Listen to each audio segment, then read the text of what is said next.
Kasih, puji Tuhan ya, malam hari ini saya bisa, memberikan kesaksian yang saya alami dan saya benar-benar eee, bener-bener, bisa bertemu dengan Tuhan saya, yaitu Tuhan Yesus, puji Tuhan. Jadi awalnya saya dulu, background-nya muslim ya, saya latar belakang dari muslim, bapak dan ibu, eee, juga muslim, saya 10 bersaudara dan saya anak nomor 9 gitu.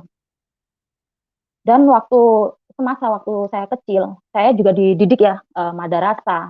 Terus kalau jam 6 sore gitu kita ada ngaji gitu ya, jadi kayak pendalaman gitu, pendalaman apa ya, ngaji gitu ya, menerjemahkan gitu. Tapi waktu pas itu saya nggak terlalu ini banget gitu, nggak mendalami gitu. Saya masih hafal ayat-ayatnya yang dari, Muslim gitu ya, kayak Al-Fatihah, sampai sekarang pun saya hafal dan, surat-surat pendeknya juga saya hafal itu. Dan, saya bisa apa, di umur 17 saya itu, dituntun sama Roh Kudus gitu ya. Karena waktu umur 17, ibu saya itu, udah janda ya, karena bapak meninggal, jadi di umur 17 itu saya harus bekerja gitu ya untuk mencukupi, jadi tulang punggung gitu. Jadi mencukupi kebutuhan ibu saya, adik saya gitu waktu itu. Dan waktu saya umur 17 itu saya kerja di Bandung gitu. Umur 14-nya saya kerja di Bandung, terus umur 17-nya saya memutuskan untuk pulang ke Jawa gitu. Saya aslinya dari Semarang ya, Jawa Tengah gitu. Dan saya, mau les, nggak punya uang karena waktu zaman dulu itu les itu bayarnya sekitar 1 juta gitu ya, untuk mendapatkan sertifikat menjahit gitu. Dan waktu itu saya bener-bener nggak ada uang. Nah, ada temen yang, ngasih tahu info, "Kamu ikut aja di LPK yang di gereja yang letaknya itu di Stasiun Poncol, Semarang," katanya gitu. Saya penasaran waktu itu ya, saya akhirnya nyambangin ke gereja gitu. Tadinya mau masuk gereja aja, ada rasa, "Saya kan orang muslim, masa masuk gereja sih?" Itu kayak pantangan gitu orang muslim masuk gereja gitu ya. Tapi saya kan juga kepepet, saya nggak ada uang, akhirnya saya, masuk ke gereja dan saya ketemu sama Bu Mada. Jadi yang pengurusnya gereja itu ya. Jadi, akhirnya saya tanya-tanya, katanya, "Iya, ini tempat les menjahit," gitu. Terus saya tanya, "Pendaftarannya bayar berapa, Bu?" "Oh, enggak, ini udah disediakan sama gereja, jadi sama sekali nggak ada, biaya," gitu. Aduh, waktu itu bener-bener puji Tuhan ya, saya nggak ada uang, akhirnya saya juga les di situ ya, diterima dengan, senang hati sama mereka gitu ya. Akhirnya saya les di situ 4 bulan lamanya, teman-teman. Dan waktu itu, setiap pagi kita ada kebaktian gitu ya, kita berdoa, nyanyi-nyanyi gitu ya. Pada waktu itu pas, kebaktian pagi itu, pas berdoa, dipimpin sama pendeta, saya nggak kenal pendeta itu, dan waktu dia khotbah di depan itu, hati saya tuh kayak bener-bener, apa ya, tersentuh gitu. Dia berbicara apa ya, menceritakan itu kayak latar belakang dari keluarga saya gitu. Karena saya di keluarga itu kayak dimusuhin, kayak dijauhin sama saudara-saudara yang lain gitu, saudara. Jadi waktu itu pendeta ngomong gitu, saya nggak kenal pendeta itu, tapi kok dia itu ngomong kok ini banget ke hati, itu menyentuh banget ya di hati. Saya sempet nangis gitu. Terus sama ini, pengurusnya gereja, katanya di ini punggung saya diginiin ya biar tenang gitu, "Nangis yang keras aja nggak apa-apa biar lega hatinya." Nah, semakin saya tuh nangis-nangis itu emang lega gitu pemirsa. Dan waktu itu saya nggak ngerasain apa-apa ya, cuman kesentuh aja waktu pas nyanyi-nyanyi, ikut ini ya, kebaktian gitu ya, nangis aja gitu. Nah, waktu itu di usia 20 tahun, saya memutuskan untuk menikah ya waktu itu, memutuskan untuk menikah dan saya dapat kerja di pabrik itu selama 3 tahun di pabrik karena kebutuhan ekonominya semakin ini ya, terpuruk. Jadi terpaksa saya harus ke Taiwan gitu, harus meninggalkan anak, suami, dan saudara gitu. Dan di Taiwan saya setahun di Taiwan saudara, semua hasil uang gaji saya kirimkan ke ini, ke suami gitu. Dan ternyata suami itu menyalahgunakan dari hasil keringat saya gitu. Dan akhirnya, suami itu main cewek gitu, akhirnya dia pergi nikah sama cewek lain, saya ditinggal gitu ya.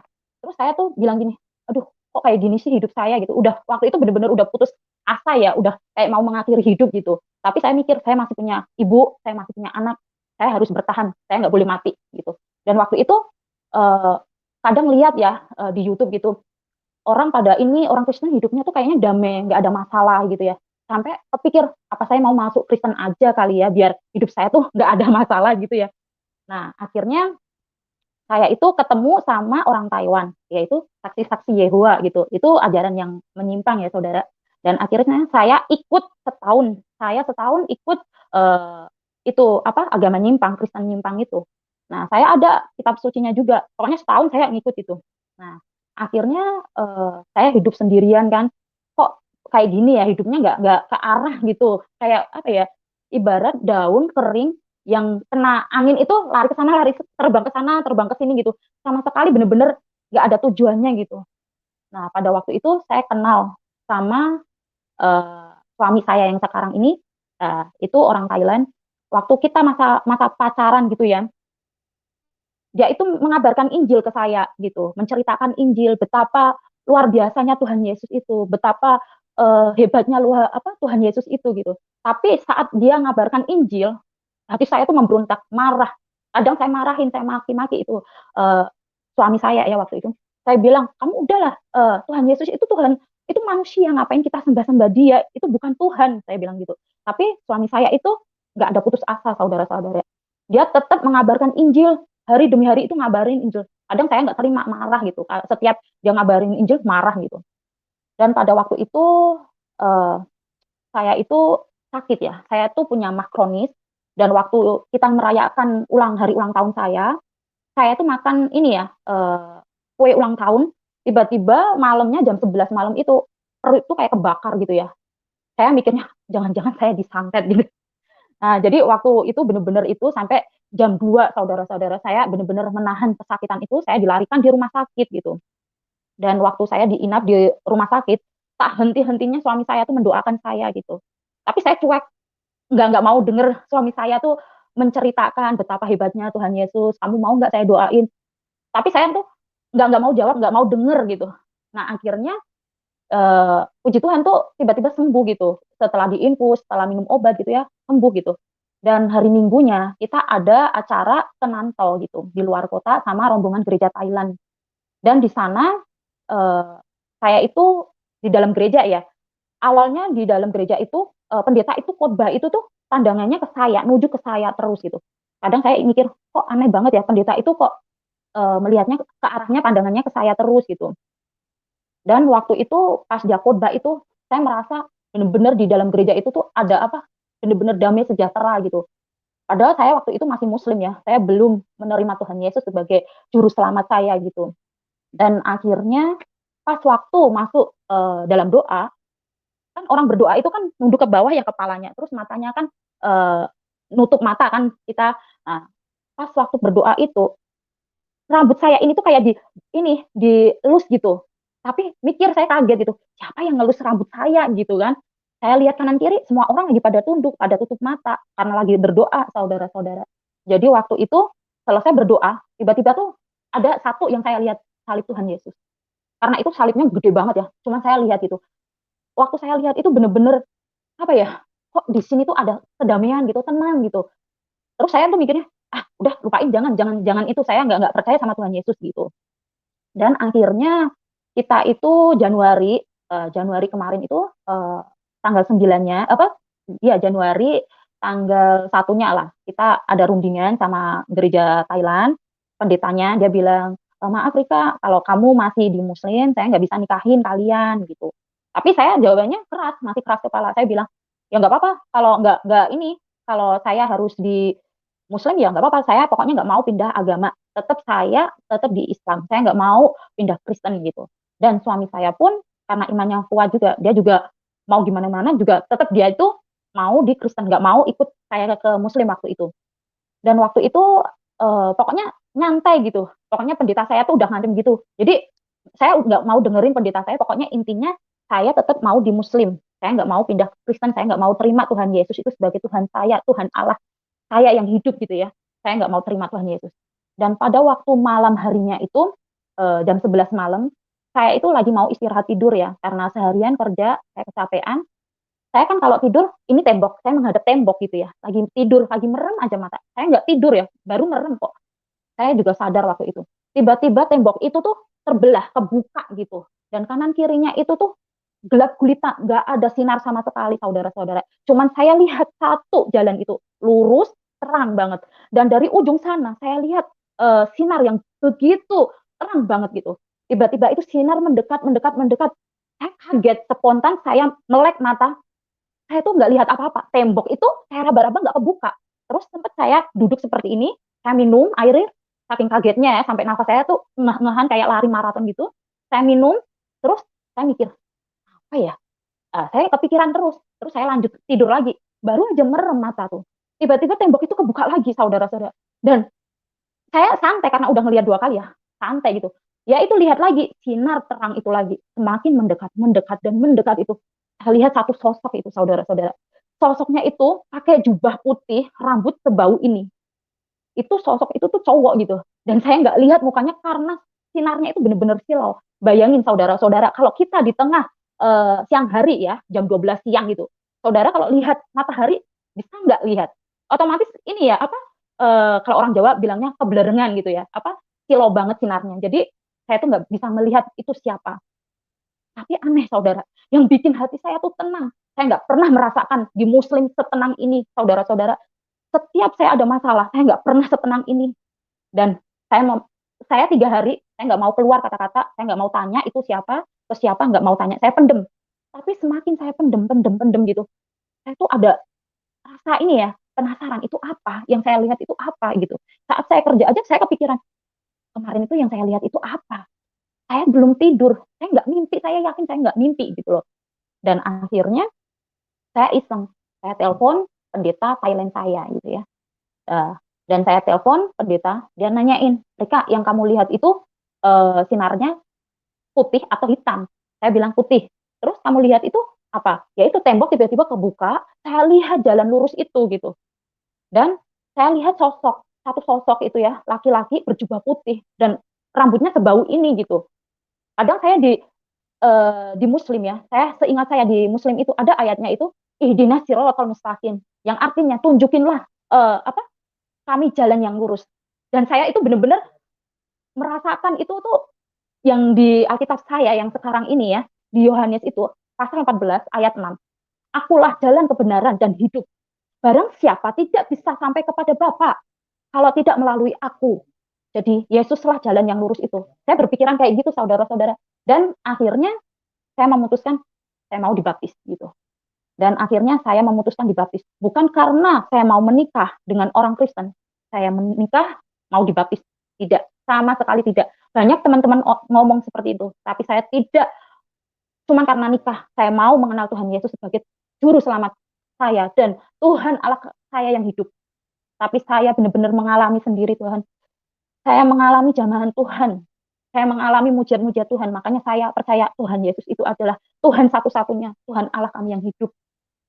Dan saat waktu saya dibaptis, banyak penderitaan Tuhan yang berikan kepada saya gitu. Karena orang Kristen itu bukan apa ya, bukan karena pengen dapat enaknya aja, kita juga harus memikul salibnya, saudara-saudara. Jadi waktu saya memutuskan jadi pengikut Yesus, saya itu benar-benar memikul salibnya Tuhan itu berat sampai waktu itu saya putus asa. Tapi teman-teman seiman saya menguatkan saya hingga akhirnya saya benar-benar bertahan. Sampai sekarang banyak penderitaan-penderitaan yang saya alami ini saya udah terbiasa gitu. Dari waktu saya kenal Tuhan Yesus, saudara saya, kakak kandung saya itu nggak suka ya karena dulunya kita Muslim, terus kita pindah agama Kristen gitu ya. Saudara itu benci, membenci, marahin iya. Uh, Terus dia pernah bilang kakak saya, kalau kamu pindah agama, kamu ngikut Yesus, kalau kamu mati, kamu kuburin jenazah kamu sendiri. Saya nggak mau nyentuh kamu, saya nggak mau mandiin kamu, karena itu pantangan buat orang Muslim gitu ya. Jadi waktu itu bener-bener saya itu mikir, saya nggak takut lah dengan ancaman kakak saya kayak gitu gitu. Saya juga waktu itu nanya sama suami, kalau saya meninggal, apa kamu mau menguburkan? Sedangkan saudara-saudara saya udah lepas tangan nggak mau menguburkan saya.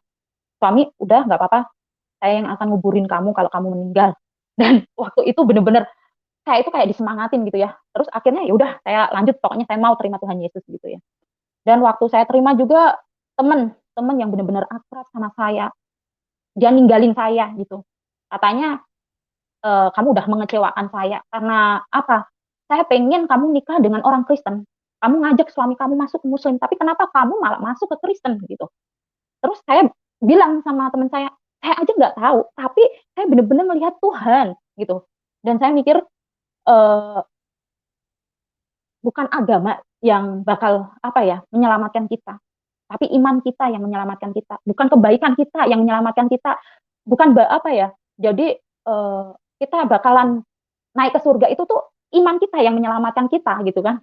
Dan akhirnya waktu itu semua orang meninggalkan saya sendirian ya, cuman suami yang selalu setia menemani saya, yang suami kedua ini ya, yang orang Thailand itu. Dan akhirnya eh, saya benar-benar ini ya kehilangan orang-orang yang saya cintai gitu. Itu benar-benar sedih bagi saya gitu ya, karena kita kehilangan orang yang kayak teman-teman baik sama saya gitu. Ada pergi ninggalin kita gitu. Saudara-saudara yang kita maksudnya makan hidup susah, tidur bareng gitu ya. Dari kecil gitu ya, apalagi saudara kandung gitu ya. Ada benci waktu itu karena saya terima Tuhan Yesus gitu. Jadi waktu saya terima Tuhan Yesus itu benar-benar gak gampang gitu saudara-saudara. Saya di Taiwan, bayangin 3 bulan lamanya saya nggak dapat kerjaan. Benar-benar ini diuji gitu. Waktu itu ada corona ya, corona belum parah waktu itu.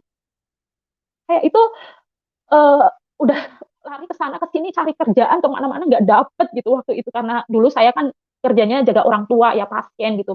Karena saya pengen ke pabrik gitu kan, dan saya waktu itu bener-bener kayak diombang-ambingkan gitu. Saya sampai lari ke Dolio, saya sampai sampai cari-cari kerjaan kemana-mana nggak dapet saudara-saudara, sampai sampai saya tuh putus asa gitu. Dan saat ini bener-bener waktu itu saya udah bener-bener putus asa gitu. Teman saya seiman gitu menguatkan saya, Rika kamu harus sabar karena memikul salib Tuhan Yesus itu nggak gampang gitu. Kalau kamu bisa melalui salib Tuhan Yesus ini, penderitaan ini, saya yakin iman kamu semakin kuat gitu. Jadi waktu itu saya nganggur 3 bulan lamanya, saya lebih rajin ini pendalaman Alkitab gitu ya. Jadi waktu itu eh, tiap malam saya berdoa, berdoa dan berdoa sama Tuhan. Saya percaya sama Tuhan bahwa Tuhan Yesus itu Tuhan Allah kami yang hidup, Tuhan yang mengerti kesesatan umatnya gitu. Jadi saya berdoa, puji Tuhan, selama 3 bulan saya nganggur, saya nggak dapat pekerjaan sama sekali. Harapan saya pengen di pabrik gitu, benar-benar tercapai gitu. Puji Tuhan, Tuhan itu menyediakan pekerjaan saya di pabrik yang lebih dekat sama suami, yang kalau libur suami bisa main ke mes saya gitu. Dan puji Tuhan, mes sendiri aja ini saya tuh kamar sendiri gitu. Biasanya kalau di Taiwan itu ya mes itu kan satu kamar untuk berapa orang gitu ya. Puji Tuhan, ini tuh bener-bener rencana Tuhan, bener-bener mujizat Tuhan tuh bener-bener nyata gitu di dalam hidup saya. Waktu saya bener-bener uh, sabar menanggung ini ya, memikul salibnya Tuhan Yesus. Tuhan Yesus tuh menyediakan semua untuk saya gitu. Dan puji Tuhan juga teman-teman yang beda negara sama saya, orang Filipina ya, dia juga seiman, puji Tuhan. Dia juga orang Kristen gitu. Dan saya di pabrik, semua orang ramah, semua orang baik, dan majikannya baik pula gitu. Dan puji Tuhan, saya benar-benar tak henti-hentinya mengucapkan syukur sama Tuhan. Dan ajaib lagi, waktu tangan saya yang kanan ini sampai bengkak, dua-duanya bengkak waktu itu. Sampai sekarang aja masih keseleo, ini belum belum sembuh gitu ya. Setiap saat mau bekerja, saya berdoa sama Tuhan Yesus, Tuhan mampukan saya hari ini Tuhan. Saat ini tangan saya lagi kesleo, lagi bengkak, lagi pada kapalan sakit Tuhan gitu. Sedangkan saya di pabrik harus kerja berat, angkat-angkat kayu 50 kilo itu nggak mudah saudara-saudara. Saya benar-benar kalau mengandalkan kekuatan kita sendiri itu mustahil. Tapi saya berserah sama Tuhan bahwa Tuhan tuh mengerti apa yang jadi keluhan kita. Tuhan mengerti. Akhirnya waktu saya kerja, bener-bener mujizat Tuhan tuh nyata, dimampukan gitu. Saya bisa angkat 50 kilo, itu kayu beratnya kayak apa, saya bisa bekerja. Terus tangan saya saat bekerja itu nggak kerasa sakit. Bayangin kesleo itu rasanya kayak apa, saudara-saudara, bener-bener sakit. Tapi waktu saya bekerja sama sekali nggak ada kesakitan gitu. Dan mujizat Tuhan Yesus tuh bener-bener banyak gitu ya. Waktu saya 3 bulan nganggur, saya tuh nggak ada kerjaan, bayangin. Buat makan aja kesusahan, saya itu sampai ngirit gitu ya. Buat nasi bok ya, kalau di Indonesia nasi bok, kalau di sini nasi pentang gitu ya, saudara-saudara. Satu bok makanan yang isinya ayam satu, nasi yang nggak banyak lah ya, sayuran gitu ya. Itu saya makan tuh buat siang sama malam separuh-separuh saking ngiritnya, saudara-saudara. Pokoknya waktu itu bener-bener sedih lah, saya nggak ada uang gitu ya. Tapi mujizat Tuhan tuh ada gitu ya. Karena apa ya? Karena kita percaya Tuhan itu pasti sediakan. Tuhan itu pasti menolong kita gitu. Entah itu dengan cara apapun, nggak ada yang mustahil bagi Tuhan Yesus gitu. Dan waktu saya buka-buka dompet gitu ya, itu nggak ada uang gitu. Dan waktu itu beberapa hari gitu ya, saya iseng-iseng lihat dompet saya buka gini, kok ada 1.000, kalau uang Indonesia itu mungkin 500.000, bayangin saudara-saudara gitu, lumayan buat nyambung hidup saya selama 2 hari 3 hari gitu ya, ngirit-ngiritnya gitu ya. Puji Tuhan, sampai saya tuh mikirnya, ah, jangan-jangan suami saya kasih surprise buat saya gitu ya, kejutan buat saya gitu ya. Tapi saya tanya ke suami, apa kamu ngasih uang, masukin uang ke dompet? Kata suami, enggak. Serius? Enggak. Saya bilang, orang Kristen nggak boleh bohong loh.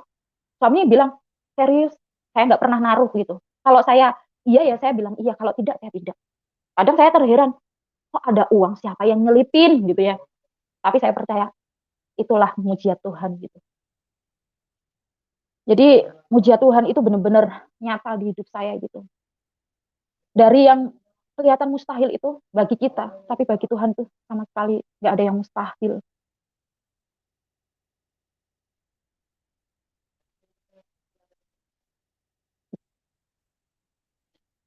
Dan waktu pas teman-teman saya, waktu menjauhi saya itu sakit ya, hatinya itu benar-benar sakit gitu. Karena kehilangan teman-teman yang kita cintai gitu. Tapi puji Tuhan gitu ya, Tuhan itu nggak pernah ini meninggalkan kita ya. Tuhan selalu setia sama kita. Tuhan ngerti apa yang jadi keluhan kita gitu. Saya setiap malam berdoa sama Tuhan, Tuhan kembalikanlah teman-teman saya, kembalikanlah saudara-saudara saya yang dulu membenci saya. Ya puji Tuhan, waktu pas Idul Fitri kemarin gitu ya, saya telepon saudara karena saya juga toleransi sama keluarga saya meskipun uh, kita beda agama gitu ya. Saya basa-basi telepon sama keluarga, saya mengucapkan selamat hari raya Idul Fitri, mohon maaf lahir dan batin gitu ya. Kalau orang Islam minal aidin wa faizin gitu ya. Jadi saudara itu, loh kamu tuh orang Kristen, kok bisanya kamu ngomong gitu? Iya nggak apa-apa, saya bilang gitu. Nah dari situlah hubungan kami bisa membaik, membaik dan membaik gitu. Dan teman saya waktu yang baik itu meninggalkan saya, tiba-tiba dia itu telepon gitu ya. Udah lama kita lepas kontak, WhatsApp diblokir, pokoknya lain juga diblokir, semua kita tuh udah lepas komunikasi gitu ya.